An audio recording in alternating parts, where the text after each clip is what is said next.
وصلت لسن ال40 وهي لسه ما اتجوزتش.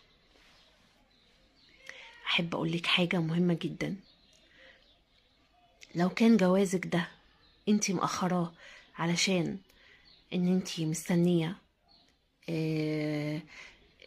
حد مناسب، يعني مش عايزة تتجوزي اي حد والسلام، فانا احب احييكي واحب اقولك انتي صح، وما تسمعيش كلام اي حد، ولا يعني تستجيبي للوم اي حد اللي يقعد يقولك القطر فاتك، ما عندكيش اولاد. تسمعيش لاي حد، خليكي واثقه من نفسك قوي، وخليكي متاكده ان انتي صح، انتي صح، انتي مش عايزه تتجوزي اي حد.